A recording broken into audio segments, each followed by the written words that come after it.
कुछ दिन पहले भारत में वैष्णो देवी के यहाँ बाढ़ और लैंडस्लाइड हुआ, जिसमें 30 लोगों की जान चली गई और 30 लोग श्रद्धालु थे।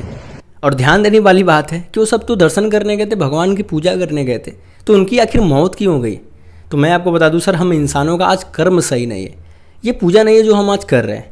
हम हर शाम गंगा की आरती तो करते हैं, लेकिन साथ में गंगा में जहर डालते हैं, जिससे गंगा माँ में रहने वाले जीव जो हैं वो तड़प तड़प के मरते हैं।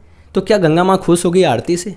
तो हमारा पूजा गलत डायरेक्शन में जा रहा है। और दूसरी चीज़, अगर 100 लोग हैं, अगर 80 लोग अच्छे हैं, 20 लोग खराब कुछ कर रहे हैं ना, तो उसका जो परिणाम आएगा 20 लोगों को खराब का, तो 100 लोगों पे अफेक्ट करेगा।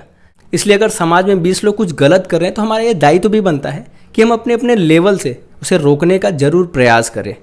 और सर, अगर हम अपने धर्म की बात करें तो हमारे धर्म में भी पूजा पाठ से बड़ा कर्म को माना गया है। अगर हम एग्जाम्पल के तौर पे इस बात को देखना चाहें तो रावण का एग्जाम्पल ले सकते हैं। रावण बहुत बड़ा पुजारी था, उससे बड़ा पुजारी ना तो कोई हुआ था ना होगा, क्योंकि रावण जब पूजा करता था भगवान शंकर की तो अपने सर को काट के चढ़ा देता था, अपने हाथ को भी काट के चढ़ा देता था।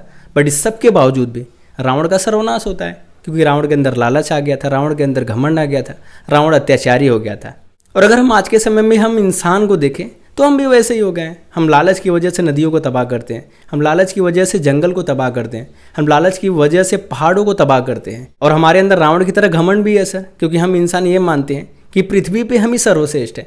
और सर, अगर हम अत्याचार की बात करें तो हम रावण से भी आगे निकल चुके हैं, क्योंकि हम इंसान पिछले 50 सालों में समुद्र से 83% और ज़मीन पर रहने वाले जीवों में से 70% आबादी को ख़त्म कर दिए हैं। और सर, एक चीज़ को हमें ये समझ लेना चाहिए कि पृथ्वी पे चाहे जितने भी जीव रहते हैं वो सभी इंसान को जीवन जीने में मदद करते हैं, तो इसलिए भी हमें उनको नुकसान नहीं पहुंचाना चाहिए। और सर, समय रहते हम इंसान अगर नहीं सुधरे तो रावण और डायनासोर की तरह हमारी भी लंका लग जाएगी। और दूसरी चीज़, हमारे सर एजुकेशन सिस्टम है ना, इन सभी चीज़ों के प्रति जागरूक करना चाहिए। इसकी वैल्यू को हमें बताना चाहिए कि नेचर से हम है, न कि नेचर हमसे है।